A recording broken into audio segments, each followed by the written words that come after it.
Thank you, Bob. Good morning, everyone. We want to welcome you here. Where you're following along with us at home, we just want to say welcome, welcome. It's a chilly day here. I woke up this morning and Lola was sitting in the dark at 7 o'clock this morning, and she said, "You said there was going to be snow." And I said, no. I said, there might be snow. But she was up waiting for it anyway at 7 o'clock this morning. Why don't we go ahead and get started here, Bob?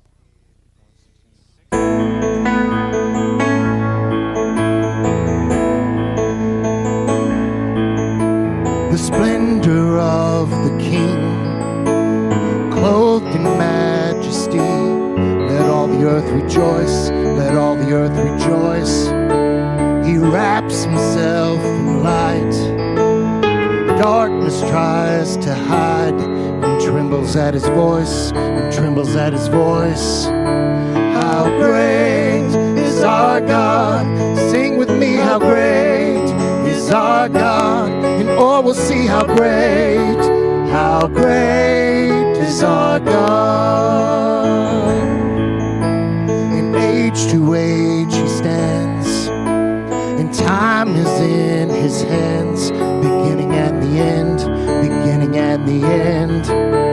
The Godhead three in one, the Father, Spirit, and Son, the Lion and the Lamb, the Lion and the Lamb. How great is our God, sing with me, how great is our God, and all will see how great is our God. Name above all names, worthy of all praise, my heart will sing how great is our God. Name above all names, worthy of all praise, and my heart will sing how great is our God. How great is our God, sing with me, how great is our God, and all will see how great is our God. How great is our God, sing with me, how great is our God, and all will see how great is our God.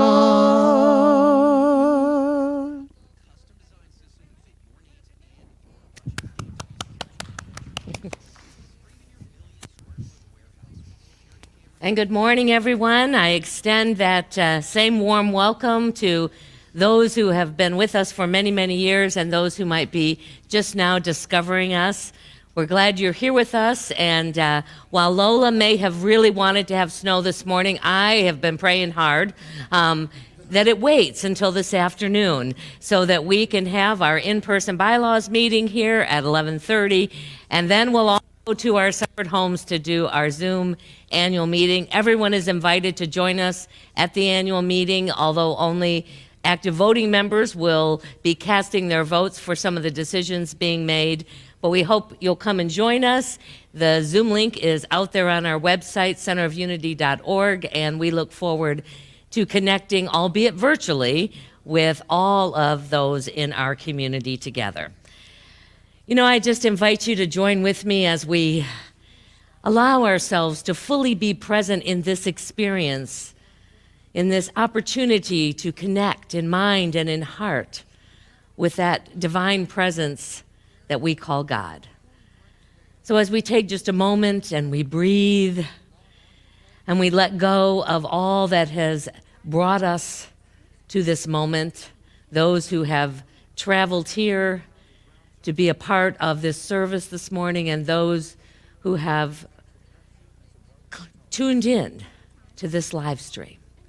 Just know that in this moment there is nowhere else that you need to be and nothing else that needs to be done except to receive all of the gifts that this next hour offers you. The gifts that may come when you hear something that opens your heart even greater in the message, or for that connection with God that you receive during the meditation, or as always, the music that tends to bring us straight into our heart and soul. for all this and for all of the good that is unfolding in our lives and in our world, despite whatever appearances may be at this moment. We say thank you. Thank you, God. Amen.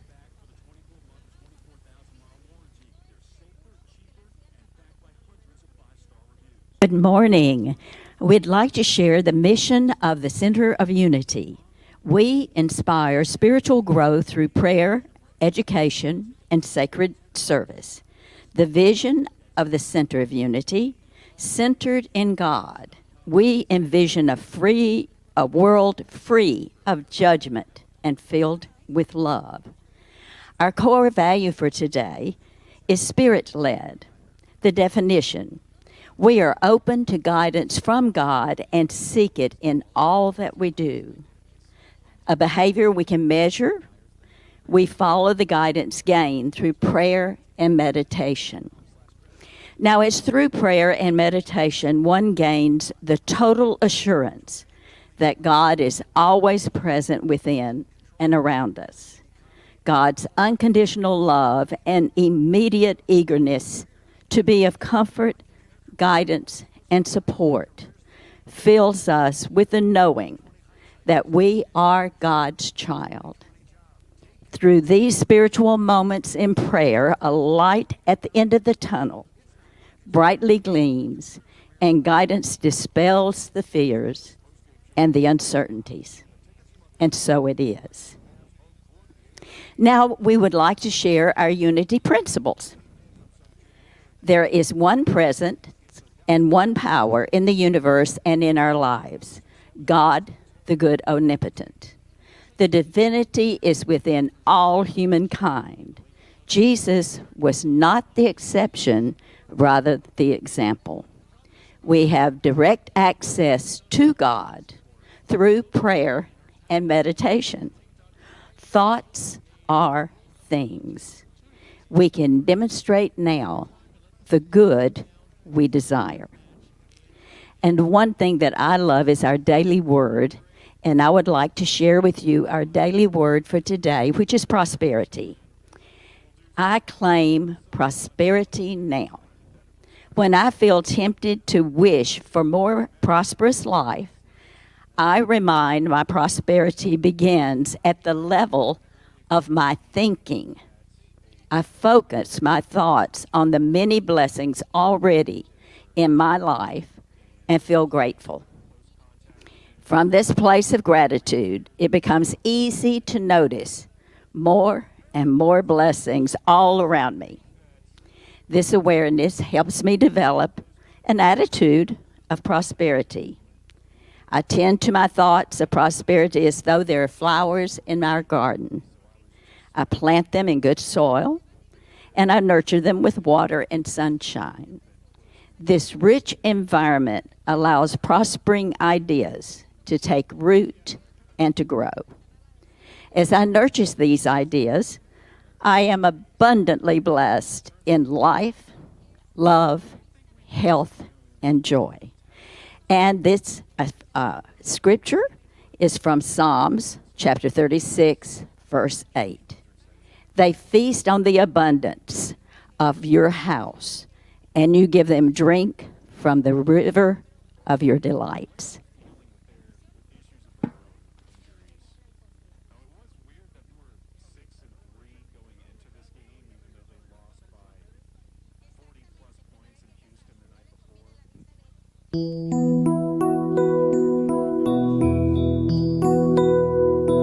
Hide me now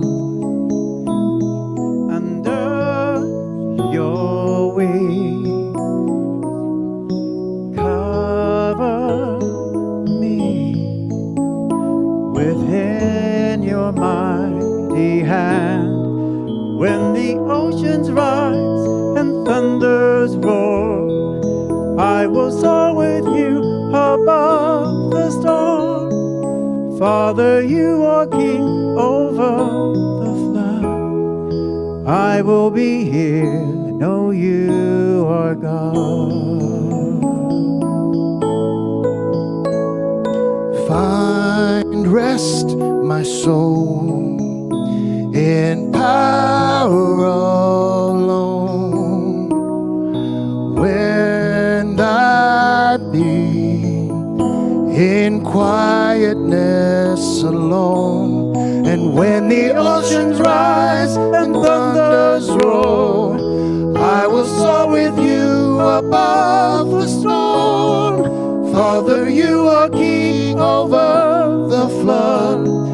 I will be still and know you are God. When the oceans rise and thunders roar, I will soar with you above the storm. Father, you are king over the flood. I will be still and know you are God. I will be still and know you are God. I will be still and know you are God.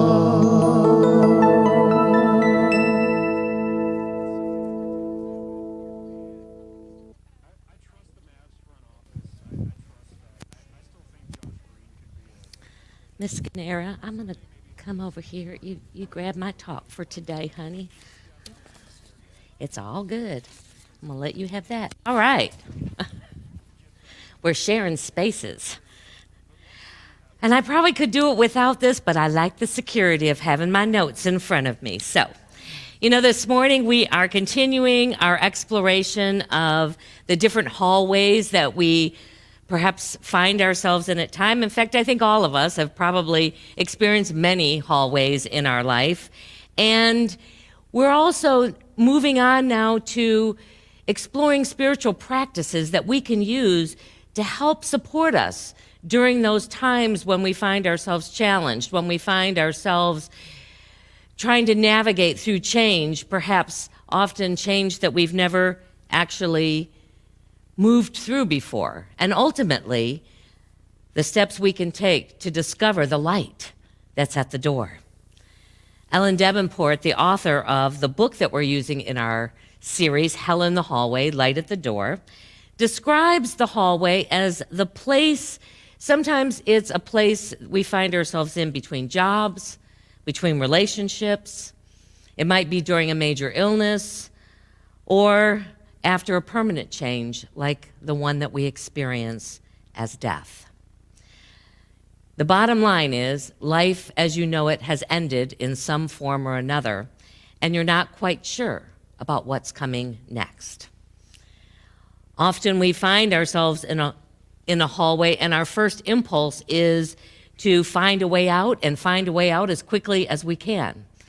Sometimes circumstances like losing a job require us, when we depend on that income, to move through that hallway as quickly as we can. And other times, we may not even know what those next steps are. We might seek out books or therapists or doctors or shamans, or we might focus more and rededicate ourselves more into the practice of meditation. We might have to change our diet or make the choice to be alone, or for some, make that choice to try as much as possible to be surrounded by other people. And I think that these outer activities are good and perhaps even necessary for our own evolution, for our own ability and skill sets to be able to move to what's calling us next. And, as Ellen writes, the work in the hallway is not about fixing a specific problem. It's not necessarily all about healing a broken heart or struggling through an illness or emerging from bankruptcy. The work of the hallway, the true work of the hallway, is to meet the spiritual challenge that all of life transitions have in common, and to move consciously through this period of change, to milk it for all of the divine lessons and the soul's growth that it has to offer. As I've been in ministry, one of my favorite mantras now when a big challenge comes up is, there's a sermon in there somewhere, because what it means for me is that, okay, out of this, there's going to be some growth, and out of my own growth, hopefully, it can inspire somebody else's growth. Today, we're experiencing the tools that she describes as acceptance and surrender in order for us to be supported in discovering all of these gifts, all of the good that the hallway offers to each of us. Now, in some people's arena, in the ways that they have been brought up, or perhaps in the way that they have understood and perceived life, acceptance and surrender can sound like dirty words. It's like, no, never surrender, never give up. But we're not talking about accepting or surrendering to anything outside of ourselves. This is the work that is done within. And the real movement in the hallways that we find ourselves in happens when we begin to be at least willing to accept and to surrender to the experience that we're having. To accept that this is the way life is right now, whether we like it or not, whether we caused it or not. This is what it's Byron Katie in her work called Loving What Is.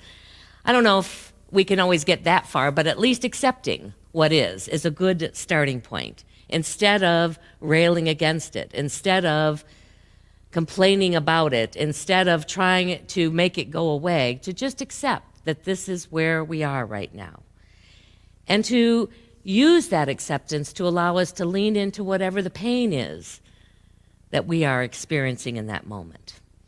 And ultimately, as a bridge to bring us to that place of surrender.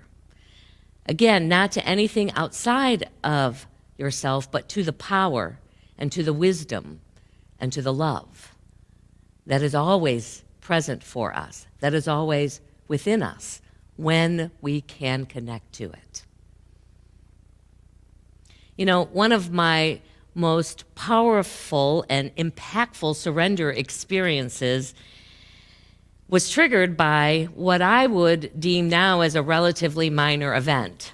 Sometimes it's not the big events that really get us there. And it happened in 1999, and I was already in the struggle and in the acceptance of saying yes to this call to ministry that I had received. I had made an agreement with God that I didn't really necessarily ascribe to that's where I was going to end up, but I would at least start walking the path. I would at least take the next steps towards that and see what happened. And one of those next steps was to go to Unity Village for 2 weeks and take classes, because before I could go anywhere, I had to have a good foundation. And I had only been in Unity by the time I went that July of '99 for maybe 6 months. So this was really new to me in a lot of aspects. And those first few days that I found myself at the village and having breakfast and lunch and dinner, and I had a roommate, we were in one room, the two of us each in twin beds in the cottages that they called at the time, where 8 of us shared one bathroom. I never went that experience again. I decided I should upgrade to at least have a lesser shared experience in my time there. But I was hearing all these amazing stories and meeting all these amazing people who had these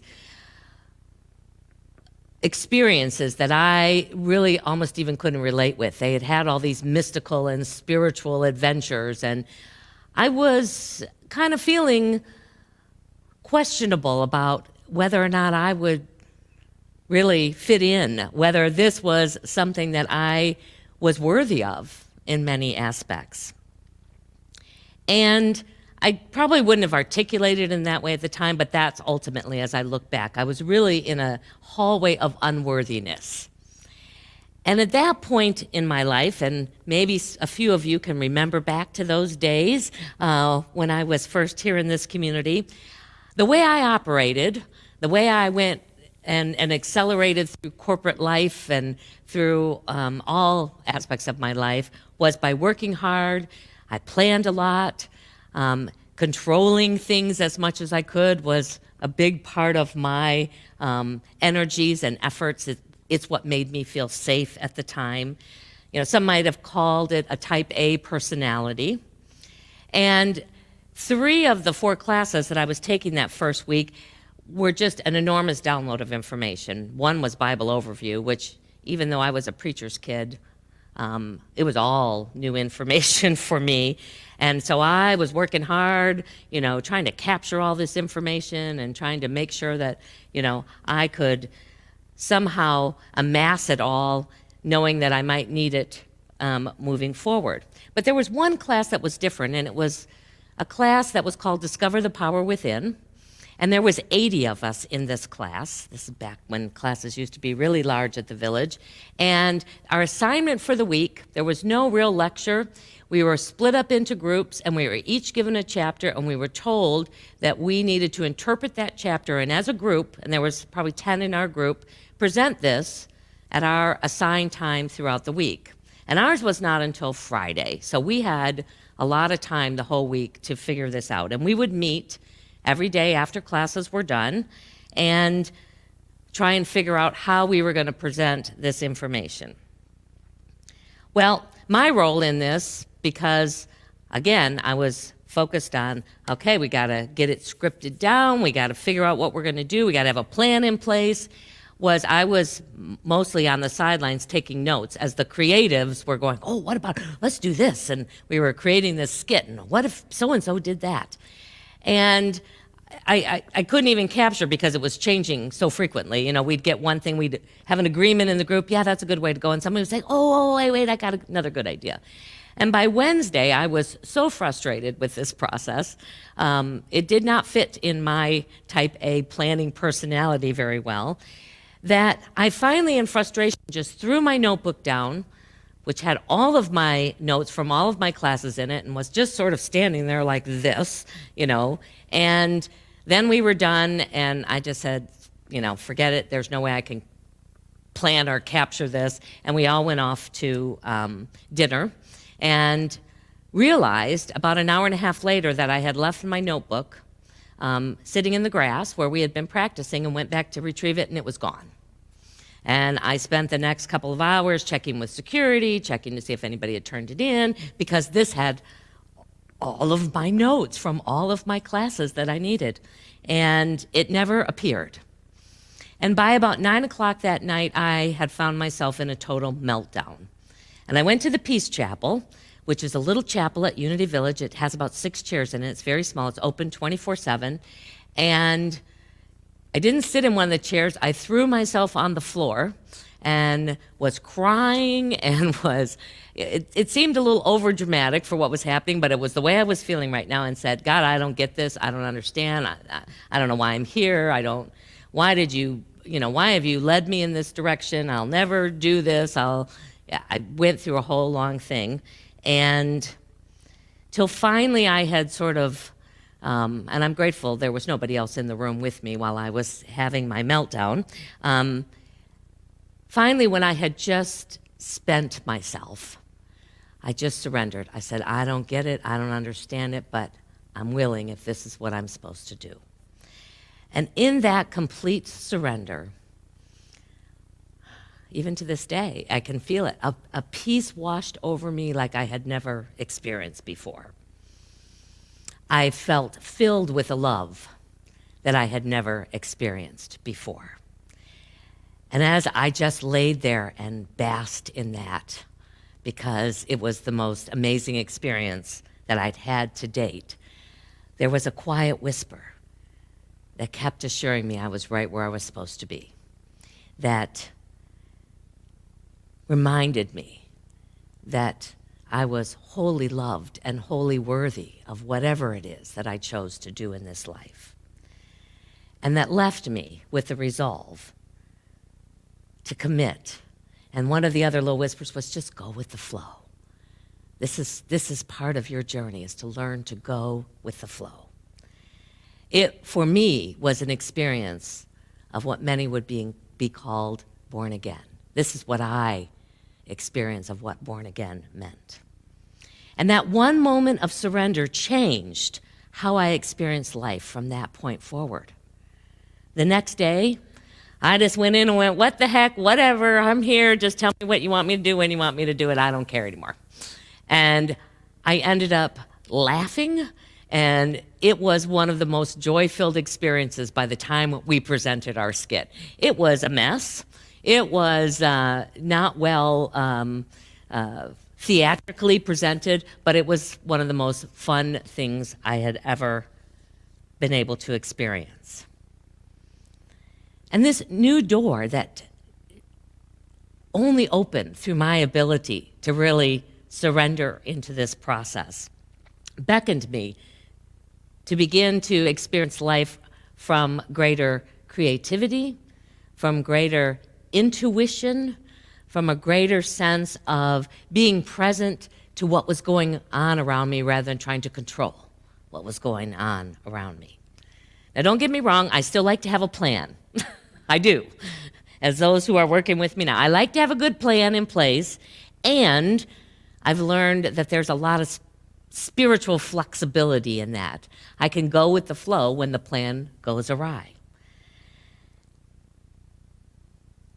One of, I think, the most difficult parts when we're in a hallway is that feeling that we're all alone. Is there that feeling that we are disconnected from other people and really them and having this be a shared experience, or even them understanding what we're going through right now. And one of the other really cherished gifts I received through experiencing this surrender process is a greater awareness of our interconnectedness. Because the God, the energy, the life, the love that was with me in that surrender moment was not just that connectedness with God, but it really, I could experience that there was an interconnectedness with all of humanity, with all of life, that we are really, truly, even when we feel separate, walking this journey together because we have all been created from and here to experience that same source, that same life with God. I experienced my oneness with God and my awareness that that same God energy that was in me was also in everyone and everything. And any separation that I felt, anytime I feel that sense of separation, anytime I begin to move into that energy where it's me versus them, where it's, where we are battling one another, I have to remember, and I remember that experience that tells me that it is just an illusion, that ultimately there is no time or place when we are not all connected in that sense of oneness. Right now in the world that we live in, we are having the experience, we are having a real outward expression of this illusion that we are divided. If your life is anything like mine, it's affecting our relationships. Certainly relationships in families, with friends, excuse me, our coworkers, and even at times in our spiritual community.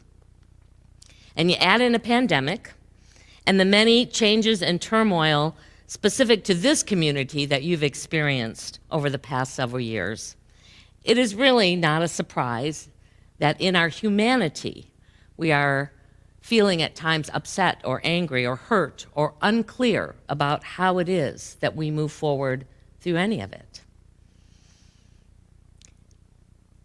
One of the reasons that I felt it was really important to bring in a process that Unity Worldwide Ministries was recommending and that the board was considering to bring in a specialist to support us was that all of us, including myself, I was the first one saying, yeah, give me some more tools,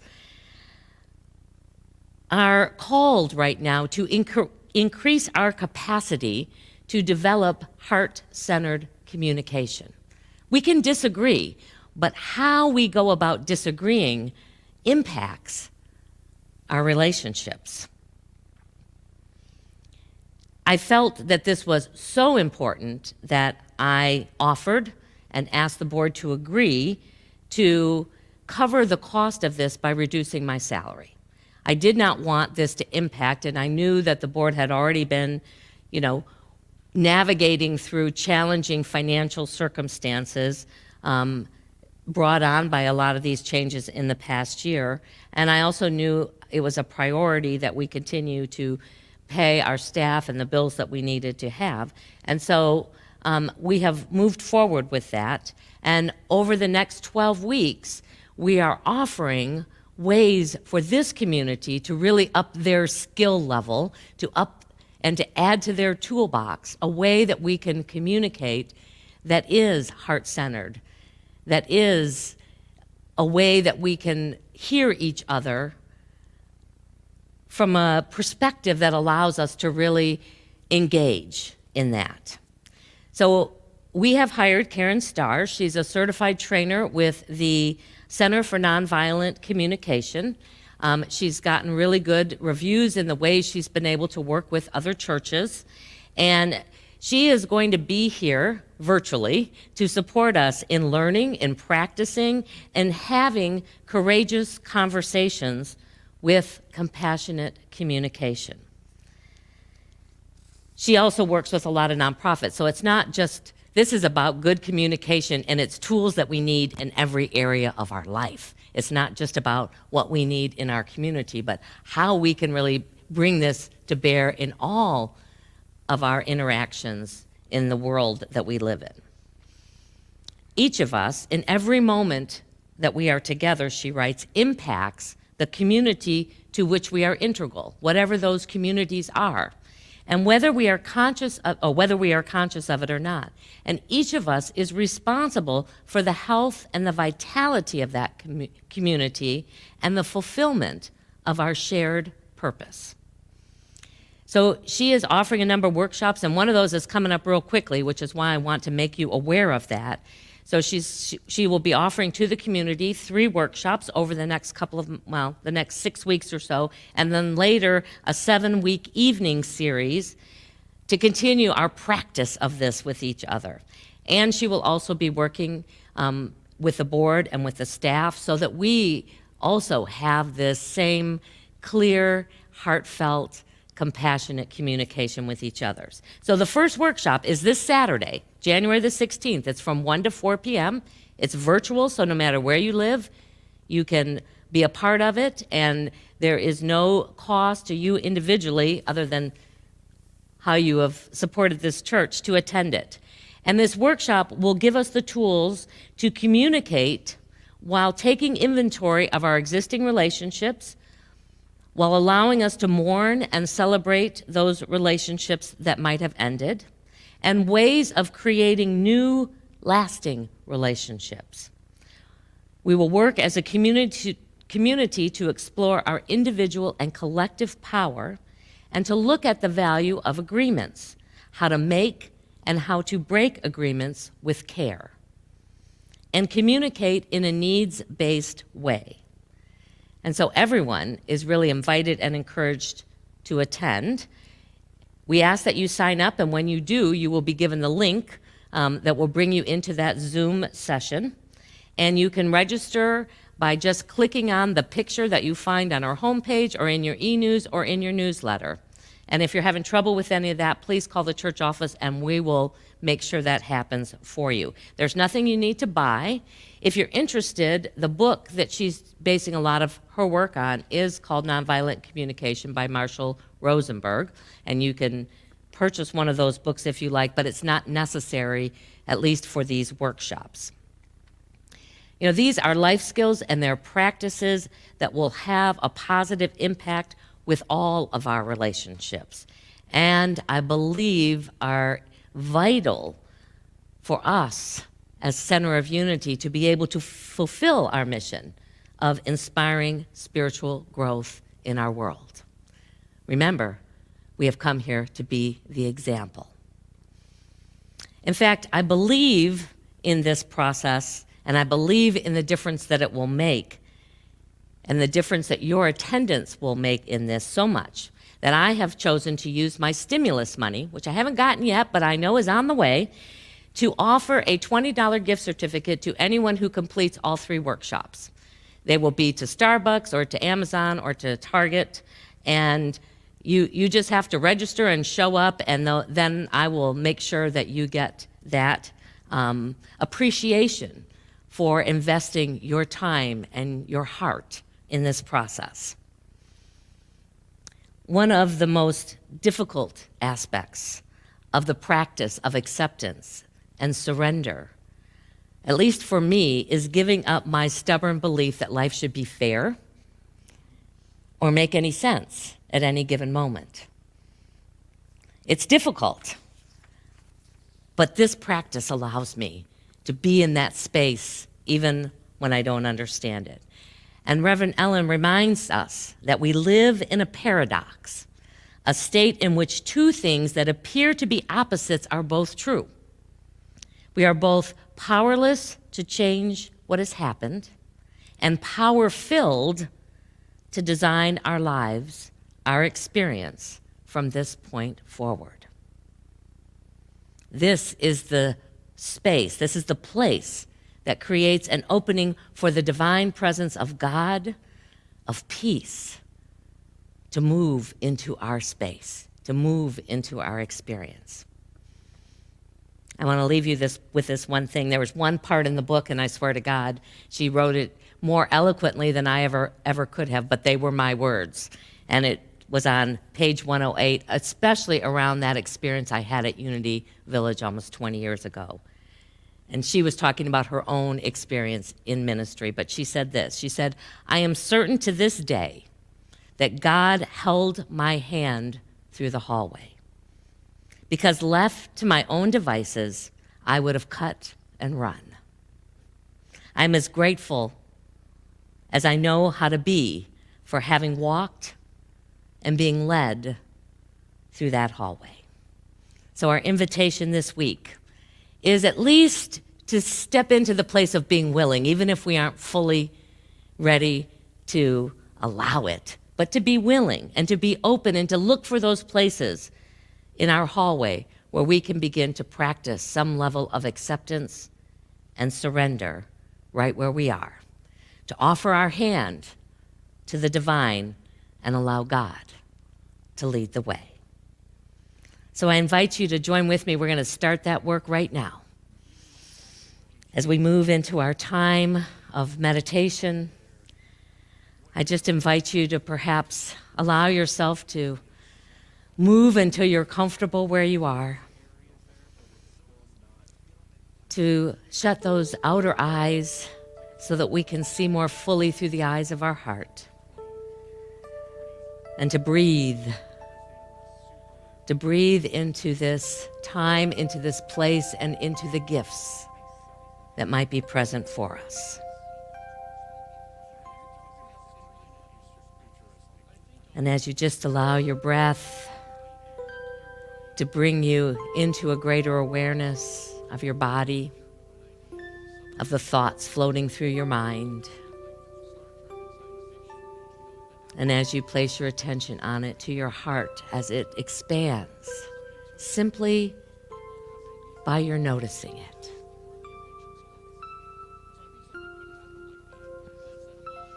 I invite you to ask the question to that wisest part of yourself, to that part that is divinely always connected to the wisdom of God, the wisdom of the universe. To ask, in this place that I find myself right now, in whatever hallway, whether it's a personal one or it's the one that so many others are experiencing through this challenge of the pandemic, through the challenges of our country, what in this moment am I being asked to accept and ultimately to surrender into?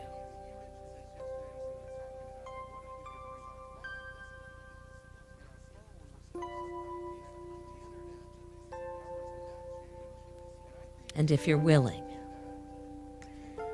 to now, using that God gift of imagination, visualize pouring all of those old beliefs, all of those emotions. See them flowing now into your hands. And then letting them simply flow away.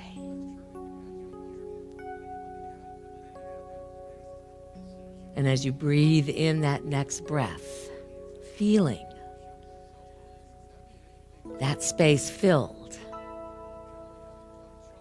by God's love, by God's grace,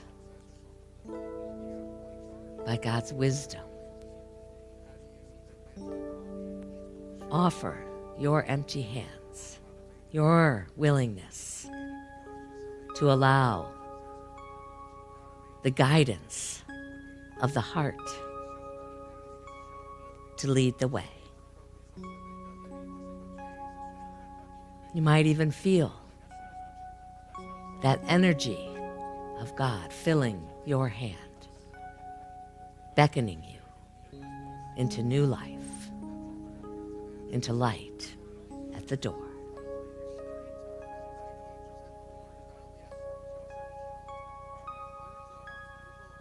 And whenever you're ready, begin to bring your attention back to this time and to this space, to your breath, to the gratitude to know we don't walk this journey alone, and to the excitement and the anticipation of the good to come. And so it is, and so we allow it to be.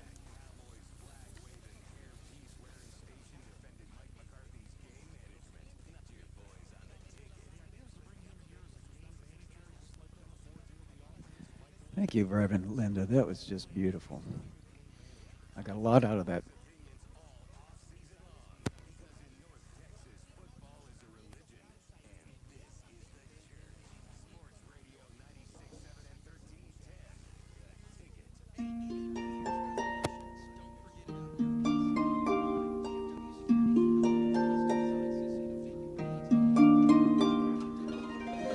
I, the Lord, the sea and sky, I have heard my people cry, all who dwell in dark and sin, my hand will save.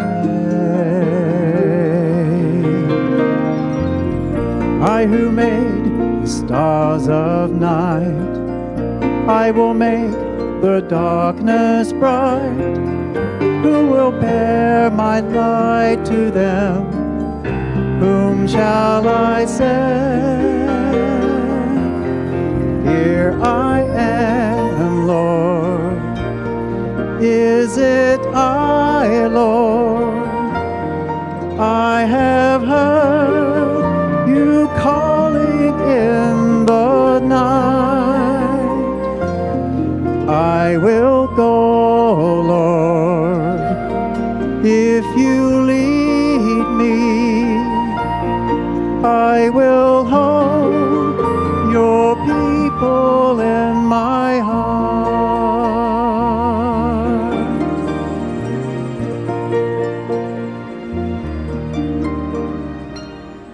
I, the Lord of snow and rain, I have borne my people's pain. I have wept for love of them, they turn away. I will break the hearts of stone, give them hearts full of alone. I will speak my word to them, whom shall I send? Here I am, Lord. Is it I, Lord? I have heard you calling in the night. I will go, Lord, if you lead me. I will hold your people in my heart.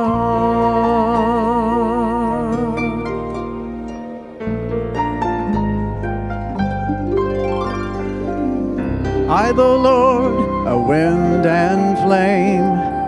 I will tend the poor and lame. I will set a feast for them. My hand will say,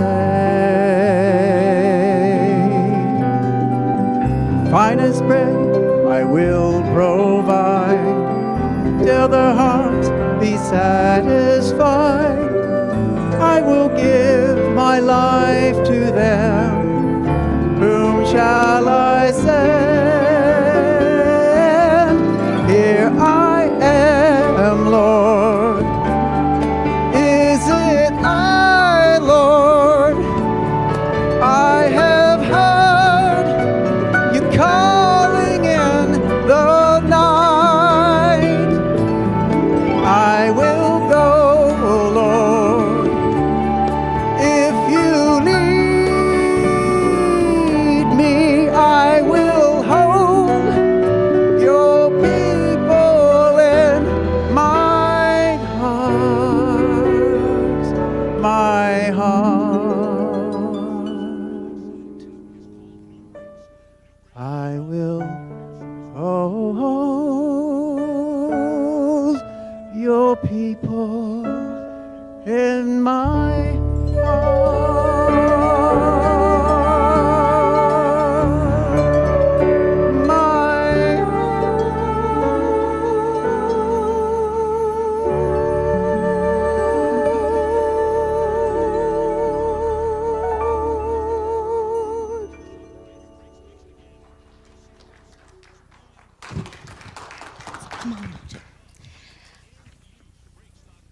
I know you're going to hear from me a lot today. I'd asked to do the offertory call today. You know, I've been living in 1999 for some reason this past week.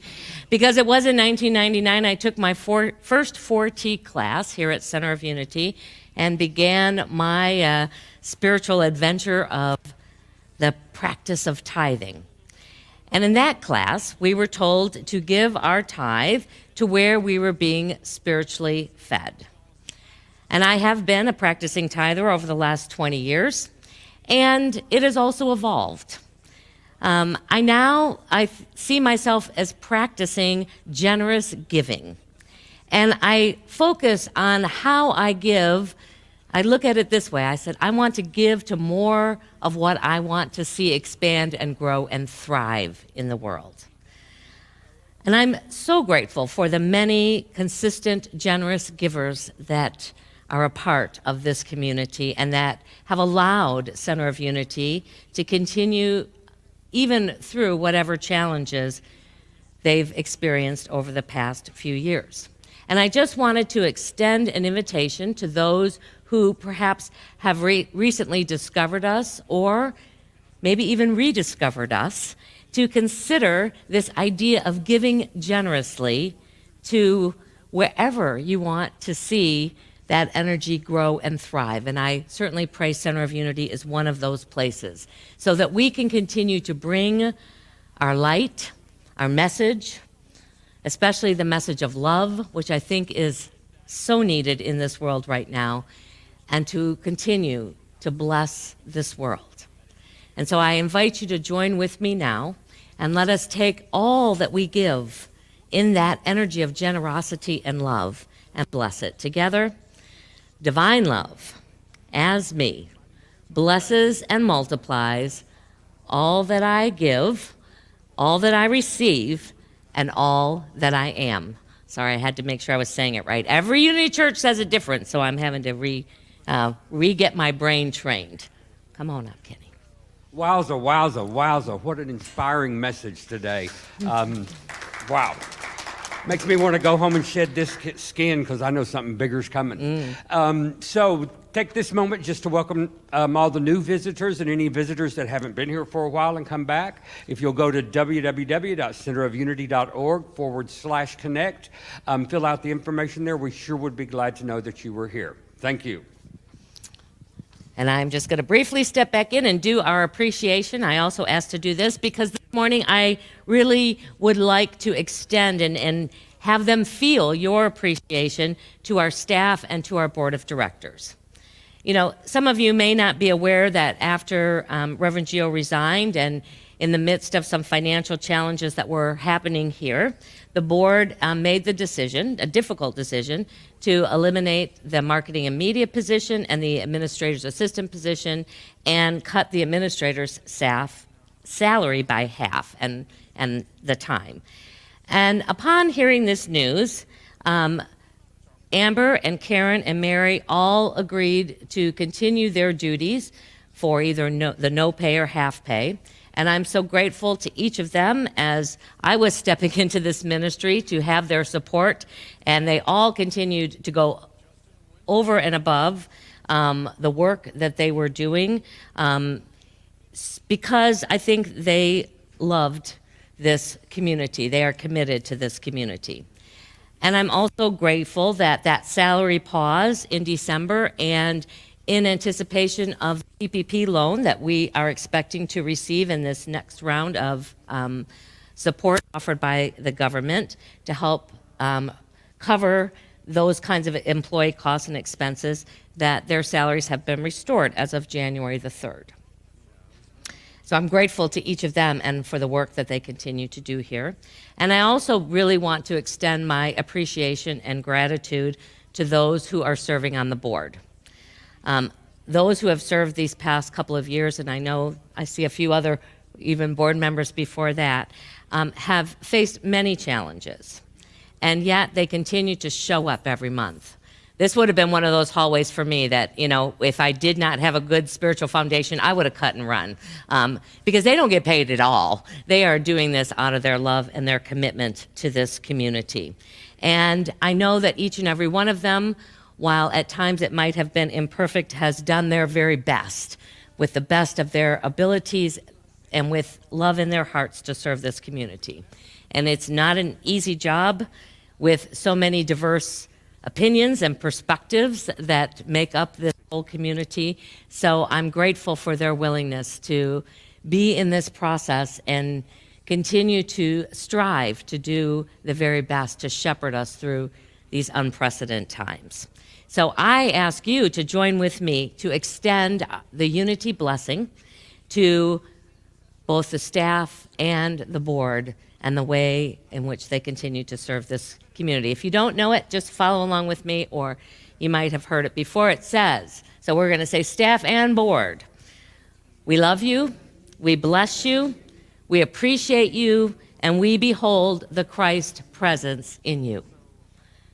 Love you, really, really love you. That's what we did at Roanoke. All right, we're wrapping her up here. Here's what's coming up at Center of Unity.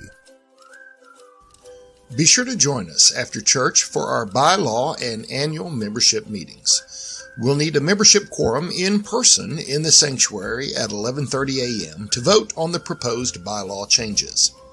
Afterwards, at 1 p.m., we will meet on Zoom for our annual membership meeting. The Zoom ID is on the screen, or you can access it from our website or the Center of Unity app. Caring Circles close after this week. These groups meet virtually to dive deeper into the Sunday series based on the book Hell in the Hallway, Light at the Door. There are multiple days and times to accommodate all schedules. Visit centerofunity.org/events to join a group. On Saturday, January 16th from 1 to 4 p.m., our church community will gather on Zoom with Karen Stars for the Power of We Community Workshop. The workshop aims to give you the tools to communicate while taking an inventory of your existing relationships, mourning and celebrating those relationships that have ended, and ways of creating new, lasting relationships. You can register for this workshop by visiting our website or on the Center of Unity app. Do you pray? Have you ever questioned if you're doing it right? Is it even effective? For 5 Thursdays beginning January 14th, an interactive group will gather to learn how to deepen the experience of God's presence and power. Watch your email for more information about joining this group of explorers. Adult Sunday School will not meet today. Be sure to join us next week on Zoom right after the service. All are welcome to join. Every Tuesday at 11:30 a.m., Reverend Linda leads a metaphysical Bible interpretation class on Zoom. All are welcome to join. The Zoom ID is on the screen, or you can access it from our website or the Center of Unity app. Every Sunday, we gather on Zoom before church to say hey and catch up. Come join us from 10 to 10:25 a.m. The Zoom ID is on the screen, or you can access it from our website or the Center of Unity app. It has never been easier to give. We have 5 ways to which you can donate to Center of Unity. You can drop your donation off at the church, mail it to our post office box, visit our website or the Center of Unity app, or you can simply text 817-606-8768 and follow the prompts. Your continued support is greatly appreciated. All right, everybody, thank you very much for being here with us today, and we're going to end with our peace song. Bob, let's go. If y'all want to stand up and sing with us.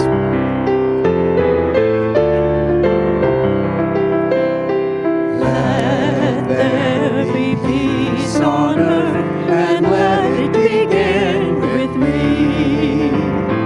Let there be peace on earth, the peace that was meant to be, with God as our Father, family all are we. Let me walk with my family in perfect harmony. Let peace begin with me. Let this be the moment now. With every step I take, let this be my joyous vow. To take each moment and live each moment in peace eternally. Let there be peace on earth, and let it begin with me. And so as we go into this week, looking for that light at the door, as we accept, as we allow God to walk us with our hand down this hallway, we go knowing our prayer for protection together. The light of God surrounds us. I am the light of God. The love of God enfolds us. I am the love of God. The power of God protects us. I am the power of God, and the presence of God watches over us. I am the presence of God. Wherever we are, God is, and all is well.